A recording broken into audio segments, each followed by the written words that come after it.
And Liam's in. Here he goes.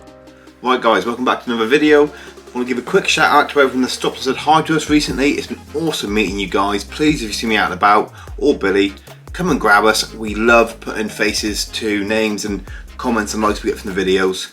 This is my video for the top 5 tips to help you catch mullet.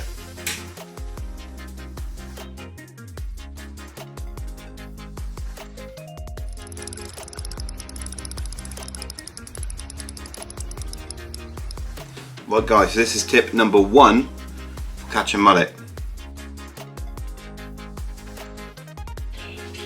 First thing you'll need is a micro lead clip with the appropriate swivel to fit in there. They normally come together.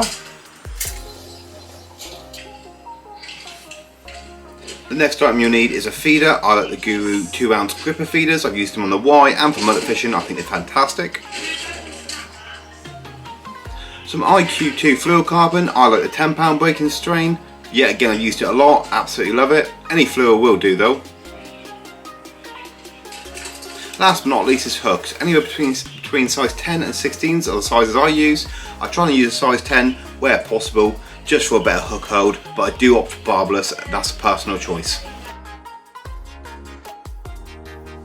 My second tip is accurate fishing, and this will really utilise your line clip for those who don't use it much anyway. So what I do is I cast out, I find the spot I like. Once I've found the spot I like, I then put my main line through the line clip, which is normally on the reel, but some rods do also have them. If I've got bait in the feed already, I give it a quick strike up to empty anything out over the spot. I can then reel it back in, reload my feeder, refreshen my hook bait, cast it back out. Before I hit the line clip, bring your rod tip back, have your rod held loosely, you'll feel it hit, it'll bring your rod tip forward, and it'll go nicely down to the bottom. Once you feel it hit the bottom, then undo the line clip, tension up your rod so you have a nice good bite indication. But you'll be fishing accurately, exactly where you were last time, and hopefully you can put up a nice bed of bait, try and bring the mullet in.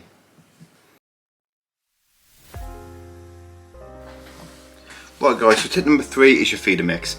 Now I've caught plenty of mullet with just using bread flake in a cage feeder. It works 100%. I'm not saying bread flake alone will not work, it will. But I find if you put extra stuff in there, nothing that'll break the bank, just like a tin of tuna or some crab paste, it just pulls the mullet in that little bit quicker, holds them there in the area a little bit more, and I just get a bit more of a confident feeling when I'm using extra stuff in my feeder with the breadcrumb. And for me, fishing with confidence is very, very important. So yeah, a little bit of tuna, a little bit of crab paste, and I think it really adds a bit more of an edge to your feeder mix. Tip number 4 is bite indication. Now my dad used to say to me when I was younger, fishing for mullet, you've got to sit on your hands. As I've got older, I've realised what he meant, because you can get tiny little knocks continuously with mullet, almost to the point where your rod tip's vibrating in a sense, and then next thing you know, it goes completely dead and you've been stripped. So yeah, you've got to sit on your hands and wait for that big knock really to strike on.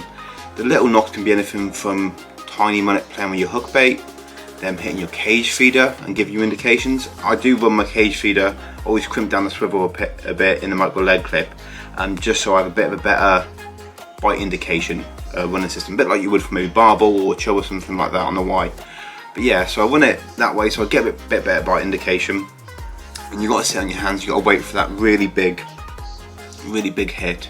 Now as far as hook length goes, if you've cast it in a couple times and you're getting little knocks, and then you ended up completely stripped and you've lost your hook bait, I would then go about varying your hook length size.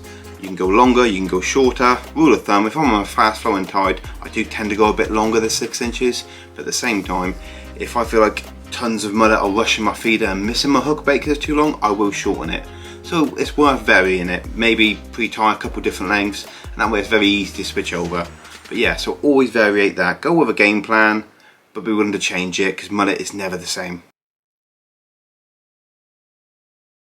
Now my 5th and final tip is in 2 parts really, it's playing and netting mullet. Now I've said in my videos previously, let mullet run where you can. Obviously if you're in a harbour and you're around boats, you have to try and keep them away from snags, that way you won't lose the fish. But if you're in a big area, like say Lockpool Dam, and you can let them run and tire themselves out, do it. They're very hard fighting fish, and it will just make your life a whole lot easier. If you bully them, you really do risk them coming off, especially if you're a bit like me and use barbless hooks. So yeah, let them run where they can. If you're around snags, try and let them run as much as possible, but I know obviously you have to keep them away from them. Now the next one's netting. I've seen a lot of people when mullet fishing, they do all the hard work, they've cast it out, got the right spot, been fishing accurately, they've got the bite, they've played the fish basically to the point of exhaustion, and the very last minute where they're going to net it, they lunge at it with the net. I see so many mullet come off with that lunge. It either knocks the mullet or spooks them and they jump off the other way. That lunge will cost so many people so many fish. So what I try to do is keep my net right in the water, fully submerged if I can reach, and literally glide the mullet back just higher than the net. And when it literally comes above the net, all I've got to do is lift up then. It tends not to spook the mullet so much, and I hardly lose them at the net that way. Just don't lunge for them. The slightest little knock can really cost you a fish, especially if you're using barbless hooks. So there you have it guys, that's my 5 top tips to hopefully help you guys catch some decent mullet. Now please let me know what you think of the video, like, share, comment, etc. Yeah, and let me know not only if you like this video but what you want to see next. Please give me some ideas. Hopefully I'll see you guys soon. Thank you very much for watching. Bye.